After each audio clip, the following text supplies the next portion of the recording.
He took the bomb.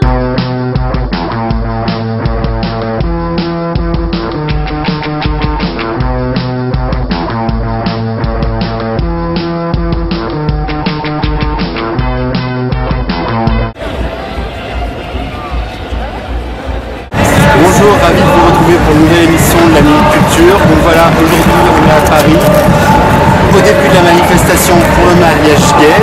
Donc voilà, on va essayer de faire un micro-trottoir pour savoir si oui ou non il existe une culture gay, récolter quelques témoignages, poser quelques questions à des personnes différentes et débriefer tout ça.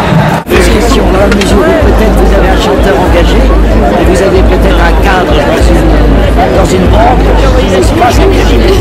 Voilà le différence entre les artistes, je pense, les commerciaux, parce que parfois, effectivement, il y a encore une discrimination dans la société, malheureusement, et le fait qu'on va détendre dans certains établissements, c'est pas très bien.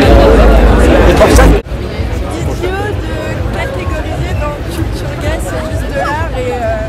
on peut pas s'arrêter justement au côté gay. Eux, ouais, il existe une culture gay, je pense, mais sans que c'est quelque chose de choquant, sans que c'est quelque chose qui est revendiqué.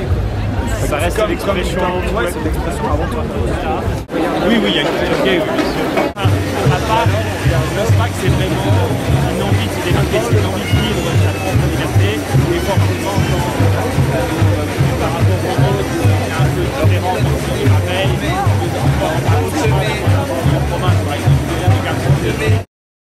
Jodie Foster, qui vient de faire cette formidable. Et voilà, à l'époque, François Saguier. Parce que nous, on est juste Ah ouais, Queen. Queen, il est... Oui. Queen, les Village People. Les Village People.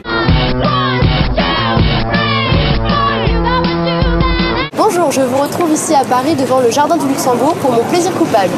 Le Sénat a décidé d'exposer des dessins de presse du Figaro, du Nouvel Observateur ou encore du Monde qui retracent les moments de notre siècle.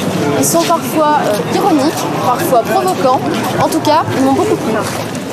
Ce premier dessin nous présente l'affaire des diamants de Bokassa et Giscard. Celle-ci, Chirac et Giscard qui se bouffent le nez.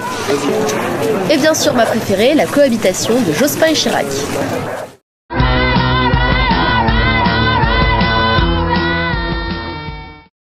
Cette semaine, dans Culture Web, on vous propose de découvrir le site d'un collectif d'art, la Maison d'Athènes. Le collectif d'art nantais propose sur leur site toute une section de rubriques où vous pourrez découvrir vidéos, interviews, mais aussi photos et montages artistiques. Tout ça en lien avec une culture, disons, urbaine et décalée.